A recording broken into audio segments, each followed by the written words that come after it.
그러므로 땅에 있는 지체를 죽이라. 곧 음란과 부정과 사욕과 악한 정욕과 탐심이니 탐심은 우상 숭배니라.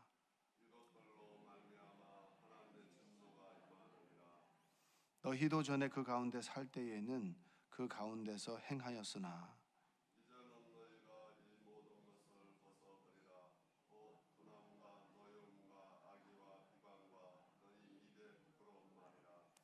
너희가 서로 거짓말을 하지 말라. 옛사람과 그 행위를 벗어버리고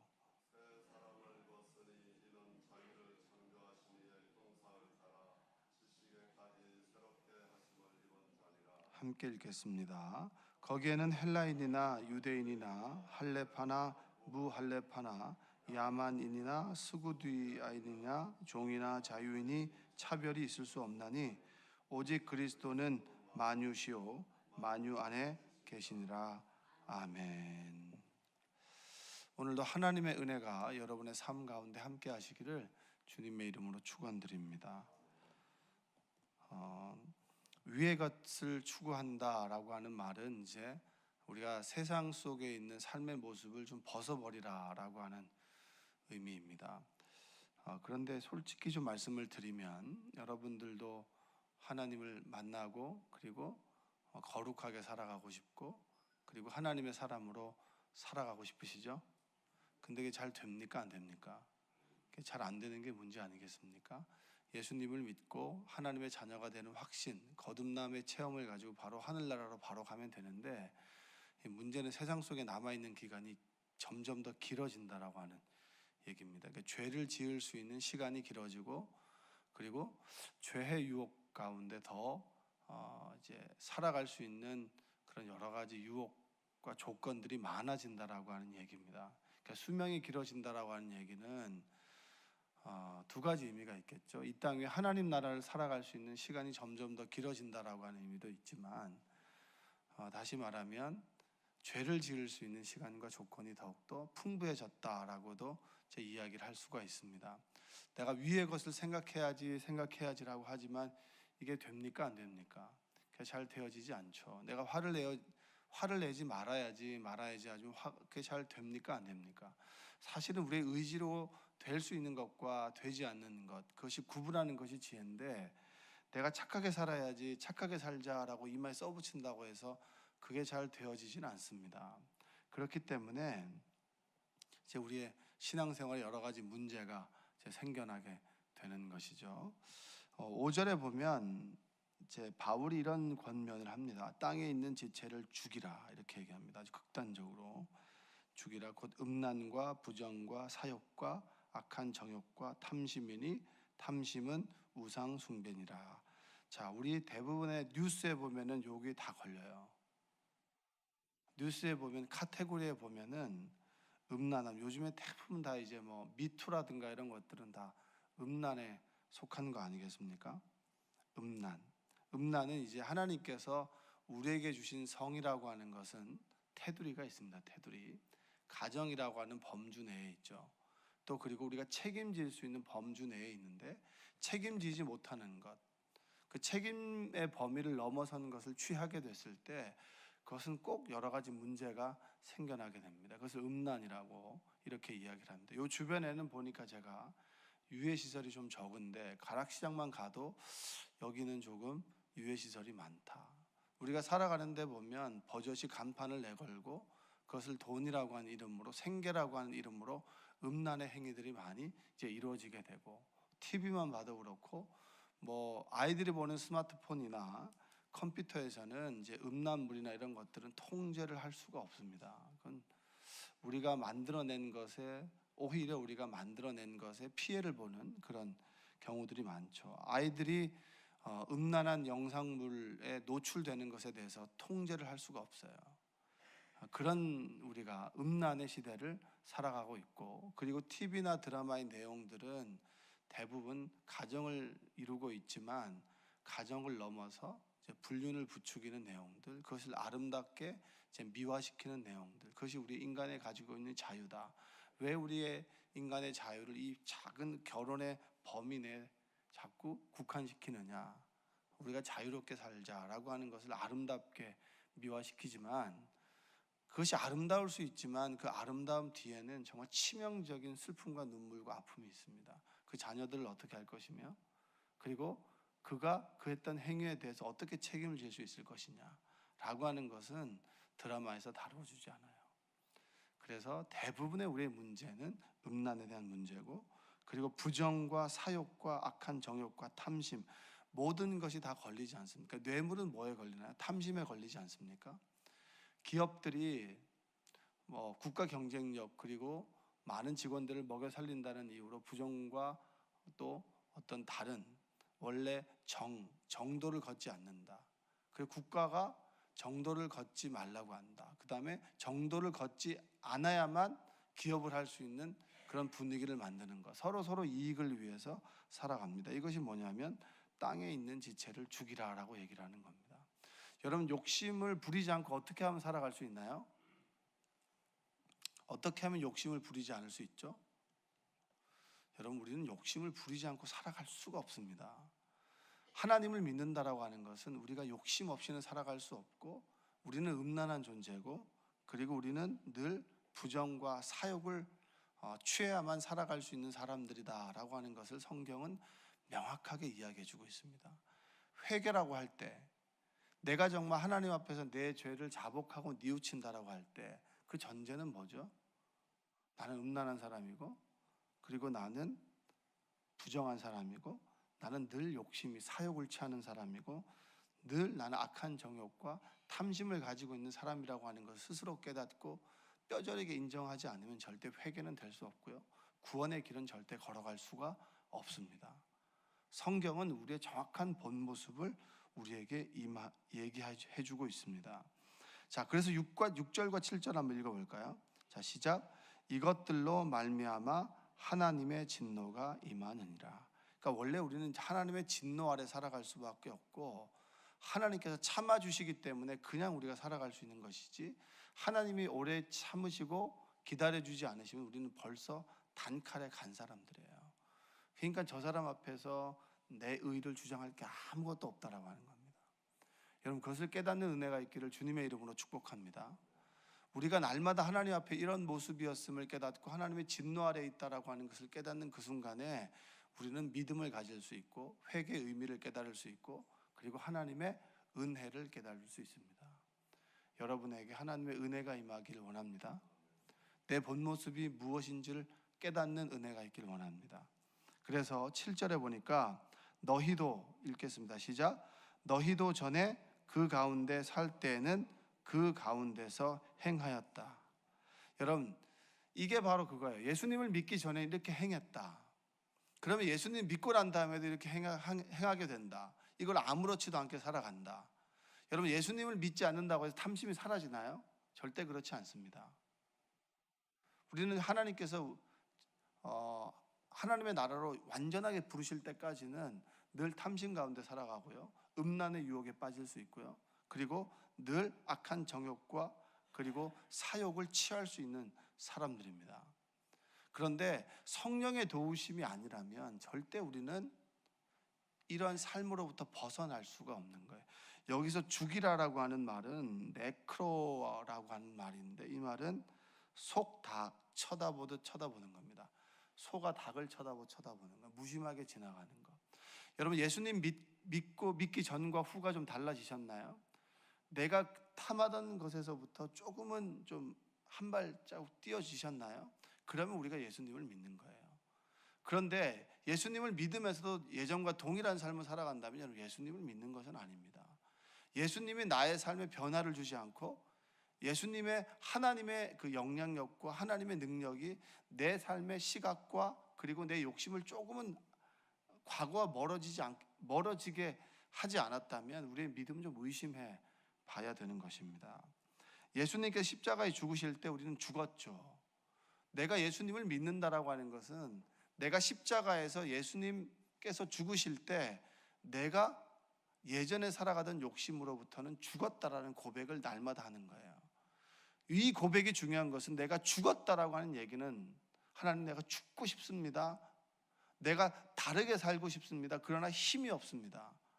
늘 나는 음란에 빠지고 욕심에 빠지고 탐심을 우상으로 살아가는 사람입니다라는 고백 가운데 하나님의 능력이 임함으로 우리가 그것으로부터 나 자신을 지킬 수 있는 힘을 얻게 된다.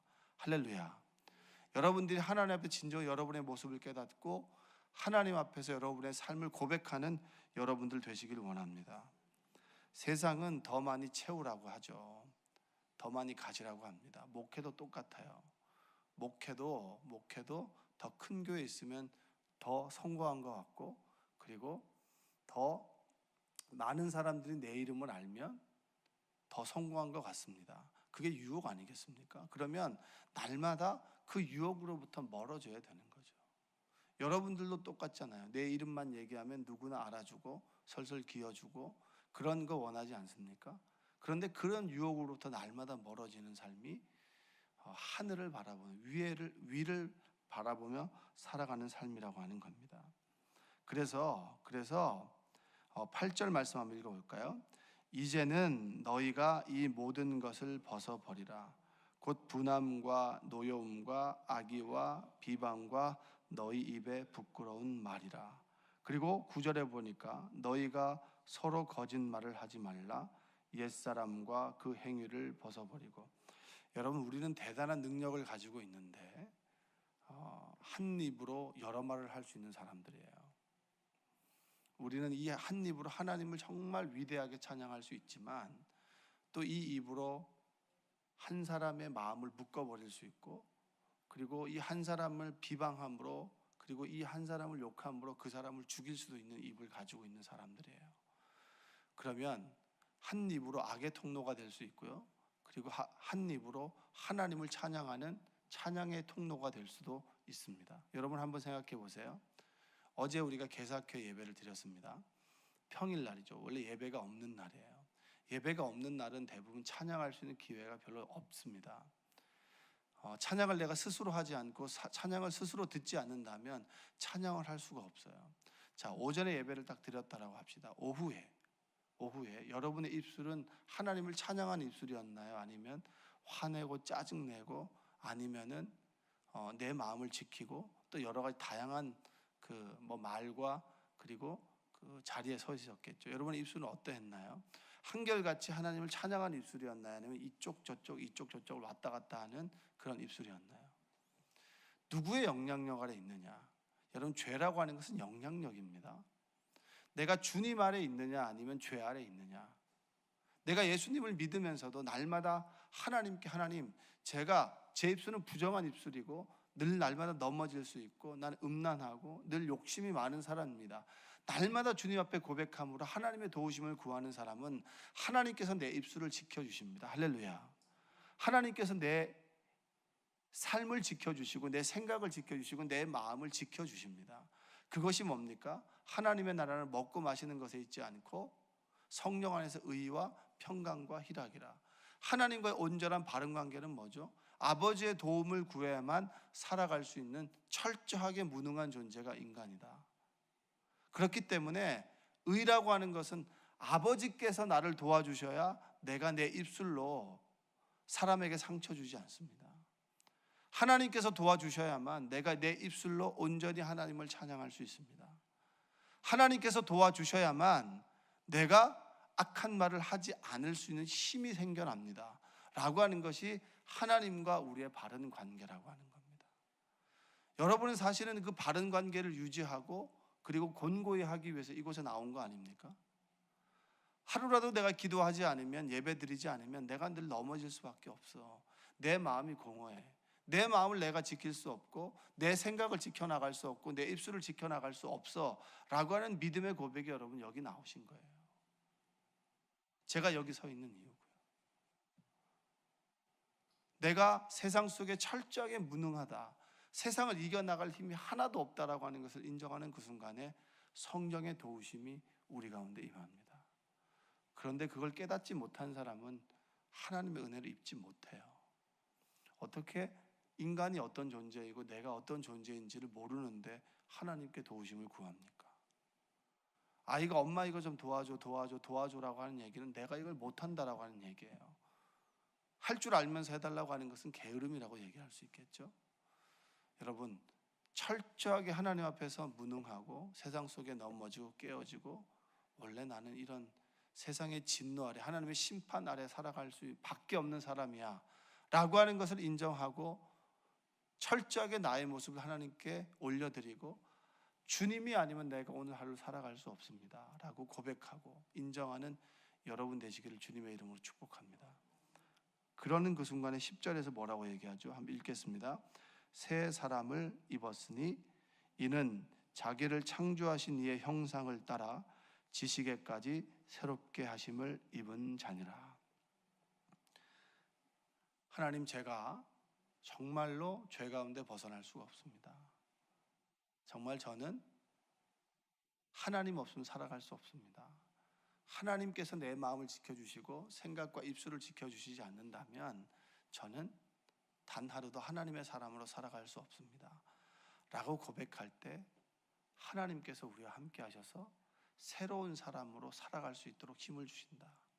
그리고 내가 예수님께서 십자가에서 죽으시고 나의 죄를 위해서 죽으셨다라고 하는 것을 인정할 때 하나님, 정말 저는 죄의 문제를 어떻게 할 수가 없습니다. 뼛속 깊이 철저한 죄인입니다 라고 하는 것을 고백하고 예수님께서 나의 죄를 위해서 죽으셨고 그분께서 나의 구세주가 되십니다 라는 고백을 할 때 우리는 십자가의 죽으심을 보진 못했지만 그 고백 가운데 과거에 하나님께서 현재 가운데 함께 계셔서 십자가 위에서 하나님의 의가 나에게, 나의 죄가 주님께 전가됨으로 온전한 새 사람을 입은 하나님의 자녀로 살아갈 수 있게 됩니다.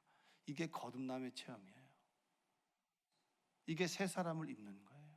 우리가 날마다 주님 앞에 거듭남의 체험들이 있기를 주님의 이름으로 축복합니다. 날마다 거듭나지 않는다면 우리는 하나님의 사람으로 살아갈 수가 없습니다. 제가 여러분들에게 계속 강조하는 말이 있죠. 생각과 마음과 입술을 얘기합니다.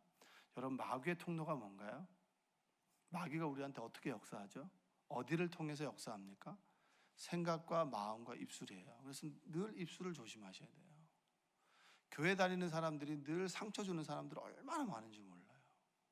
자기 좋자고 막 다른 사람 입장에서 생각하지 않고 자기가 하고 싶은 말 막 쏟아내고 나는 괜찮지, 그냥 뒤끝이 없어. 여러분, 앞에도 상처 주고 뒤에서 상처 주면 그건 사람이 아니문이답니다. 그러니까 늘 우리는 입술로 상처 줄 수 있고요, 내 마음을 지킬 수 없고 내 생각을 누구에게든 늘 사로잡힐 수밖에 없는 연약한 존재예요. 그렇기 때문에 생각과 마음과 입술을 하나님께 온전히 드림으로 하나님께서 내 생각을, 하나님께서 내 마음을, 하나님께서 내 입술을 지켜주시옵소서. 할렐루야. 여러분, 날마다 새벽마다 그런 고백을 드리시길 원합니다. 여러분, 다른 사람에게 말로서 상처 입은 적 있으시죠? 상처를 입었듯이 우리도 남에게 상처를 주고 삽니다. 상처를 주고받고 살아가는 것이 우리 인생인데, 그러나 예수님을 믿으면서는 그 횟수가, 빈도가 줄어야 되지 않겠습니까? 동일하게 살아간다면 얼마나 마음이 아픕니까? 상처를 입었다 손 치더라도 어떻게 믿는 사람이 상처를 줄 수가 있어? 원래 믿는 사람이 상처를 주는 거예요. 믿지 않는 사람들은 상처가 안 돼요. 왜냐? 원래 저 그런 사람이야. 믿는 사람들은 기대치가 있기 때문입니다. 여러분들, 새 사람을 입고 여러분의 생각과 마음과 입술이 온전히 하나님에 의해서 다루어지는 은혜가 있기를 주님의 이름으로 축복합니다. 그리고 자기를 창조하신 이의 형상을 따라 지식에까지 새롭게 하심을 입은 자다. 날마다 자라가는 거예요. 하나님의 지식을 얻고 하나님의 은혜를 얻고 하나님의 형상이 온전히 회복되도록, 그래서 하나님께서 부르시는 날까지 날마다 자라가고 그리고 깨어지고 부서지고 그러면서 하나님께서 원하시는 모습으로 자라갈 수 있는 거. 여러분, 신앙은 진보 아니면 퇴보이지 머물러 있는 건 없어요. 좀 쉬겠습니다 라고 하는 얘기는 뭐예요? 내가 좀 사역을 쉬겠습니다, 내가 좀 예배를 쉬겠습니다, 이 얘기는 퇴보한다는 것이지 머물러 있는 신앙은 절대 없어요. 여러분의 피부가 머물러 있나요? 여러분의 육신의 어떤 이 힘이 머물러 있나요? 절대 머물러 있지 않잖아요. 없어지거나 좀 더 강해지거나, 이 두 가지 하나입니다. 여러분, 하나님께서 여러분에게 원하시는 믿음의 분량까지 날마다 자라가시는 은혜가 있기를 원합니다. 자라지 않으면 퇴보하고, 퇴보하면 우리는 마귀의 진노 아래, 그리고 하나님의 진노 아래 살아갈 수밖에 없는 그런 자녀가 될 수밖에 없습니다. 그 얘기를 지금 바울이 우리에게 해주고 있습니다. 여러분들, 하나님의 나라는 먹고 마시는 것에 있지 않아요. 이 땅 위에 있지 않습니다. 이 땅 위에 있는 것, 정확하게 얘기하면 이 땅 위에 살아가는 세상의 법칙 속에 하나님의 나라가 있지 않아요.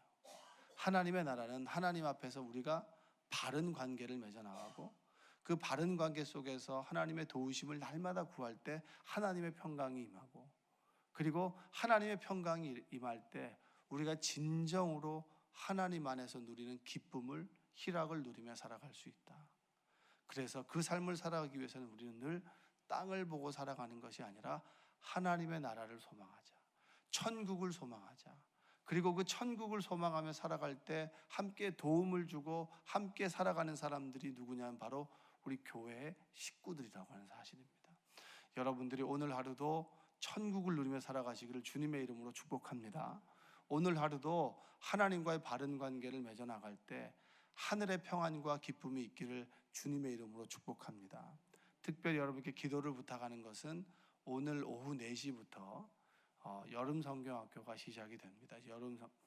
그리고 8월 첫째 주부터 이제 둘째 주 계속해서 여름 행사가 진행이 되는데, 우리 아이들이 정말 하나님의 자녀로, 구원받은 하나님의 자녀로 교회를 거쳐서 지옥에 가지 않도록, 교회를 거쳐서 하나님의 나라를 소망하며 하나님 나라를 살아갈 수 있도록 어릴 때 하나님을 뜨겁게 만나고 인생의 목표를 세우고 사무엘처럼, 다니엘처럼 뜻을 정하여 정말 하나님께 올곧게 쓰임받는 큰 믿음의 사람들이 될 수 있도록 여러분 기도해 주시고, 우리 전도사님들과 그 교사들을 위해서 지치지 않도록, 참 무더운 여름을 보내고 있는데 여름 행사가 정말 주님 안에 잘 끝날 수 있도록 여러분 기도를 부탁을 드리겠습니다. 함께 기도하겠습니다. 사랑과 은혜가 풍성하신 아버지 하나님, 감사합니다. 하늘을 소망하며 살아가는 삶이 아니라, 땅을 소망하며 살아가는 삶이 아니라 하늘을 소망하며 천국을 그리워하며 하나님 나라를 경험하며 살아갈 수 있도록 주여 도와주시옵소서. 땅의 지체를 죽이라라고 말합니다. 음란과 사욕과 욕심과 욕망과 그리고 정말 더러운 탐심을 가지고 살아갑니다. 그러나 이것으로부터 우리가 자유할 수 없습니다. 날마다 주님의 도우심을 구해야 하고, 욕심 앞에서 나는 죽었습니다라는 고백을 드릴 때 성령께서 우리의 욕심을 사라지게 하시고 음란함을 무심하게 만들어주시고 세상의 유혹으로부터 우리를 벗어나게 하시는 줄로 믿습니다. 하나님, 피할 길을 주시고 그리고 정말 하늘의 소망과 기쁨을 누림으로 땅의 것에 마음을 두지 않고 살아갈 수 있도록 주님 도와주시옵소서. 세상 속에 살아가지만, 세상을 최선을 다해 살아가지만 세상에 물들지 않는 그런 순결한 그리스도인 될 수 있도록 주님 도와주시옵소서. 예수님의 이름으로 기도합니다.